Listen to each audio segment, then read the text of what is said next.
बेटा क्वेश्चन में हम लोगों को क्या दिया है, क्वेश्चन में बोला गया है find the smallest number y which 2560 must be multiplied so that the product is a perfect cube. तो क्वेश्चन हम लोगों से क्या कह रहा है, हम लोगों से कह रहा है क्वेश्चन कि भाई इस नंबर में किस छोटे से छोटे नंबर को मल्टीप्लाई किया जाए जिससे कि जो प्रोडक्ट होगा वो क्या बन जाएगा, क्या बन जाएगा बेटा, एक परफेक्ट क्यूब बन जाएगा। ठीक है, तो ये चीज फाइंड करनी है।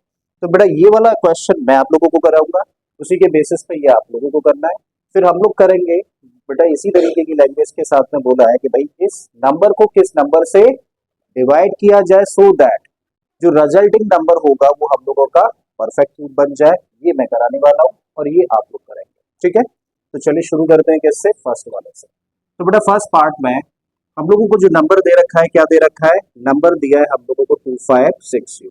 सबसे पहले हम लोग क्या करते हैं, जब भी कभी इस तरीके के क्वेश्चंस होते हैं, जैसा कि हम लोगों ने स्क्वायर एंड स्क्वायर रूट्स में किया था, किस नंबर से मल्टीप्लाई करें या फिर किस नंबर से डिवाइड करें, ऐसे केस में हम लोग क्या करते थे, नंबर का प्राइम फैक्टराइजेशन फाइंड करते थे। ठीक है, तो वही चीज बेटा हम लोग यहाँ भी करेंगे, किस नंबर से मल्टीप्लाई किया जाए या फिर किस नंबर से डिवाइड करें। जब भी इस तरीके की लैंग्वेज के साथ में क्वेश्चंस होंगे तो हम लोग प्राइम फैक्टराइज ही करेंगे। तो क्या करना है, 2560 को हम लोगों को क्या करना है, प्राइम फैक्टराइज करना है। तो वही कर लेते हैं साइड में 2560, राइट।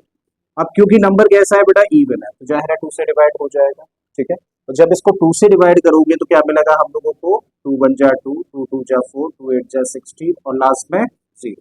अगेन बेटा इवन नंबर है तो फिर से हम लोग देख रहे हैं किससे डिवाइड होगा, 2 से डिवाइड होगा, फिर से 2 से डिवाइड करो, 2 6 जा 8, 2 4 एंड 0। अगेन 2 से डिवाइड हो जाएगा, 2 3 जा 6, 2 2 जा 4 और 0। फिर से 2 से डिवाइड होता हुआ दिख रहा है तो 2 1 जा 6 0। अगेन बेटा 2 से डिवाइड हुआ तो ये बन गया नंबर 80। फिर से डिवाइड करें तो नंबर बना 40। फिर से 2 से डिवाइड होगा तो नंबर बना 20। और फिर से अगर इसको 2 से डिवाइड कर दें तो 10। फिर से 2 से डिवाइड होगा 5 और अब किससे डिवाइड होगा, 5 से डिवाइड होगा। ठीक है, तो इस तरीके से हम लोग 2560 को बेटा क्या कर दिया, प्राइम फैक्टराइज कर दिया। करेक्ट है जी। अब बेटा इसका प्राइम फैक्टराइजेशन लिखते हैं हम लोग यहाँ पे।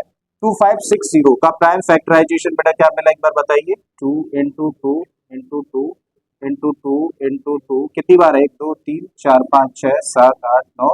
ठीक है, सो और फिर लास्ट में क्या है 5। ठीक है, हम लोग बेटा जब इतना कर लेना कि नंबर जो दे रखा था, जो पूछा था कि किस नंबर से मल्टीप्लाई करें या फिर किस मिनिमम नंबर से डिवाइड करें, तो प्राइम फैक्टराइज कर लें। और प्राइम फैक्टराइज करने के बाद में हम लोग क्या करते हैं, ग्रुप्स बनाते हैं बेटा उन प्राइम फैक्टर्स के। और ग्रुप कितने कितने का बनाया जाता है, 3 3 नंबर्स का ग्रुप बनाया जाता है, सेम नंबर्स का।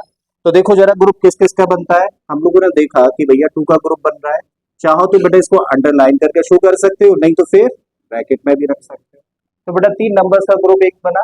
फिर हम लोग देखें 3 नंबर्स का ग्रुप एक और हम लोगों को बनता हुआ दिखाई दिया। फिर 3 नंबर्स का ग्रुप एक और बनता हुआ दिखाई दिया। लेकिन बेटा 5 यहाँ पे क्या देख रहे हैं हम लोग, अकेला है। इसका 3 का ग्रुप बनने के लिए कितने 5 और चाहिए, भाई 3 3 का ग्रुप हम लोगों को बनाना है। और यहाँ पे हम लोग देख रहे हैं 5 अकेला ही है। इसका अगर 3 का ग्रुप और बनना है तो बेटा 2 5 और इस तरीके से लिखने चाहिए हम लोगों को। ठीक है, और अगर 2 5 इस तरीके के लिखने चाहिए तो इसका मतलब क्या है, इसका मतलब है 5 इंटू 5। और 5 इंटू 5 का मतलब क्या होता है, 25। बात समझ आती है। तो इसका मतलब गिवन नंबर को हम लोगों को किस मिनिमम नंबर से मल्टीप्लाई करना चाहिए, 25 से मल्टीप्लाई करना चाहिए, सो दैट जो प्रोडक्ट निकल कर आएगा वो क्या बन जाएगा, अपने आप में परफेक्ट क्यूब बन जाएगा। बात समझ आ रही है यहाँ तक। अब इस चीज को लिखें कैसे, तो बेटा इसको लिखते हैं हम लोग since the prime factor 5 is not in the group of 3। ठीक है, तो जो 5 प्राइम फैक्टर है बेटा वो किस ग्रुप में नहीं है, 3 3 के ग्रुप में नहीं है। To make the group of 3 we need क्या, 5 इंटू 5 का मतलब 25। किसकी जरूरत है बेटा, 25 की जरूरत है। Therefore 2560 should be multiplied multiplied by 25 so that the product will be a perfect cube। तो समझ आ गया किस मिनिमम नंबर से मल्टीप्लाई करें सो दैट प्रोडक्ट क्या बन जाए हम लोगों का परफेक्ट क्यूब बन जाए। तो बेटा इस केस में इस नंबर को किससे मल्टीप्लाई करना चाहिए, इस नंबर को बेटा हम लोगों को 25 से मल्टीप्लाई करना चाहिए। बात यहाँ तक समझ आ गई है। अब आते हैं बेटा नेक्स्ट क्वेश्चन पे। अब अगले क्वेश्चन में बेटा हम लोगों को क्या करना है, अगले क्वेश्चन में हम लोगों को बोला है कि भाई 8788 को किस मिनिमम नंबर या किस छोटे से छोटे नंबर से डिवाइड किया जाए जिससे कि जो रिजल्टिंग नंबर निकल कर आए वो अपने आप में कैसा नंबर बने, परफेक्ट क्यूब बन जाए।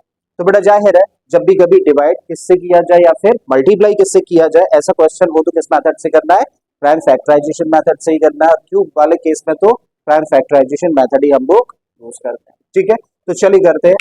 सबसे पहला नंबर लिखे क्या दिया है 8788 और अब इसको प्राइम फैक्टराइज करने की कोशिश करें। तो बेटा नंबर है 8788, क्या देख पा रहे हैं कैसा नंबर है, इवन नंबर है, लास्ट में 8 है तो जाहिर है 2 से डिवाइड होगा सबसे पहले। तो 2 से बेटा इसको डिवाइड करोगे तो कितने टाइम्स हो जाएगा, 2 4 जा 8, ठीक है 2 3 जा 6, 2 9 जा 18 और 2 4 जा 8। अगेन बेटा इवन नंबर है 2 से फिर से डिवाइड होगा, 2 से किया तो 2 2 जा 2 1 जा 2 फिर 19 बन गया और 2 9 जा 18 2 7 जा 40।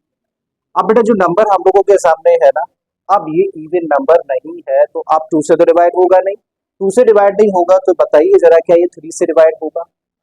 बेटा 3 से डिवाइड होगा नहीं होगा ये चेक करने के लिए क्या करें, डिजिट्स का सम, और अगर डिजिट्स का सम 3 से डिविजिबल है तो पूरा नंबर डिवाइड होगा। तो बेटा ये होगा 3 और 9 12 और 7 19, इसका मतलब 3 से डिवाइड नहीं होगा। 5 से होगा ही नहीं क्योंकि 5 से तो वही नंबर डिवाइड होते हैं जो लास्ट में 0 हो जिनके या फिर 5 हो। 7 से डिवाइड होगा नहीं, अब 7 से डिवाइड नहीं होगा फिर 11 से डिवाइड होगा क्या, नहीं होगा। और जब 11 से डिवाइड ना हो तो अगला प्राइम नंबर क्या है 13, बेटा ये 13 से डिवाइड होगा। चलिए तो 13 से डिवाइड करें, देखो 13 से डिवाइड करोगे 2197 है ना, तो 13 से बेटा इसको डिवाइड करोगे तो कितनी बार, 1 टाइम जाएगा। और 21 में से 13 माइनस करोगे तो क्या बचेगा 8 और फिर ऊपर से डिजिट आ गई 9। अब 13 से 89 कितने टाइम्स, 6 टाइम्स। ठीक है तो क्या मिलेगा हम लोगों को 78, बचेगा क्या 11 और ऊपर से क्या आ गया 7। अब बेटा फिर से डिवाइड करो कितने टाइम्स 9, तो बेटा 9 टाइम आ गया। ठीक है अगेन बेटा ये नंबर 13 से डिवाइड होगा कितने टाइम्स 13 और फिर किससे होगा 13 से 1 टाइम। ठीक है तो हम लोगों ने बेटा दिए गए नंबर को प्राइम फैक्टराइज कर दिया। अब प्राइम फैक्टराइज कर दिया तो बेटा इसका प्राइम फैक्टराइजेशन हम लोग लिखे हैं तो क्या है 2 इंटू 2 इंटू 13 इंटू 13 इंटू 13। फिर हम लोग क्या चेक करते हैं बेटा, हम लोग जानते हैं कि अगर कोई भी नंबर परफेक्ट क्यूब है, कोई भी नंबर परफेक्ट क्यूब है तो उसके प्राइम फैक्टराइजेशन के अंदर जितने भी फैक्टर्स होते हैं ना वो ग्रुप में होते हैं, किस किस के ग्रुप में, 3 3 के ग्रुप में। तो हम लोग यहाँ पे देख रहे हैं कि भाई हम लोगों ने इस नंबर को प्राइम फैक्टराइज किया और हम लोग देख पा रहे हैं कि यहाँ पे 13 का तो है 3 का ग्रुप, किसका नहीं है बेटा 2 का नहीं। ठीक है अब जब 2 का ग्रुप नहीं बन रहा है तो बेटा दो तरीके के क्वेश्चन हमारे सामने होते हैं। एक तो होता है किससे मल्टीप्लाई किया जाए, तो आम सी लैंग्वेज में और मोटा मोटा ये समझ लीजिए जब क्वेश्चन कहे ना कि किससे मल्टीप्लाई करें तो मतलब ये समझो कि हम लोग क्या लिखते हैं, और क्वेश्चन कहे कि किससे डिवाइड करें तो ये समझिए हम लोग किसको काट दें या किसको हटा दें। कौन समझ आ रहा है? अगर यही क्वेश्चन ये होता कि किससे मल्टीप्लाई किया जाए जिससे कि रिजल्टिंग नंबर परफेक्ट क्यूब बन जाए, तो किससे मल्टीप्लाई करने का मतलब हम लोग क्या लिखते हैं, कौन सा एक और फैक्टर रख दिया जाए। ठीक है तो हम लोग क्या करते, अगर ये क्वेश्चन होता कि किससे मल्टीप्लाई करें तो बेटा 3 का ग्रुप बनने के लिए किसकी जरूरत होती, सिर्फ एक 2 की जरूरत होती। तो हम लोग कह सकते थे कि गिवन नंबर को 2 से मल्टीप्लाई करें तो रिजल्टिंग नंबर क्या बन जाएगा, परफेक्ट क्यूब बन जाएगा। लेकिन अब क्वेश्चन कह रहा है कि किससे डिवाइड करें, तो डिवाइड करने का क्या मतलब समझाया, किसको काट दिया जाए या फिर किसको हटा दिया जाए। तो अब बताओ परफेक्ट क्यूब बनने के लिए किसको हटना चाहिए, इस 2 को हटना चाहिए और इस 2 को हटना चाहिए। तो इसका मतलब 2 इंटू 2 को हटना चाहिए और 2 इंटू 2 का मतलब 4। कौन समझ आ रहा है? तो इसका मतलब इस दिए गए नंबर को हमें किससे डिवाइड करना चाहिए, 2 इंटू 2 यानी कि 4 से डिवाइड करना चाहिए। और अगर इस नंबर को हम लोग 4 से डिवाइड करेंगे तो जो रिजल्टिंग नंबर निकल कर आएगा, जो क्वोशिएंट निकल कर आएगा वो अपने आप में कैसा नंबर होगा, परफेक्ट क्यूब नंबर होगा, स्क्वायर नहीं बेटा, परफेक्ट क्यूब। कौन समझ आ रहा है? तीन तीन के ग्रुप की बात चल रही है। तो इसका मतलब हम लोग क्या कह सकते हैं, since the prime factor 2 is not in the group of 3, therefore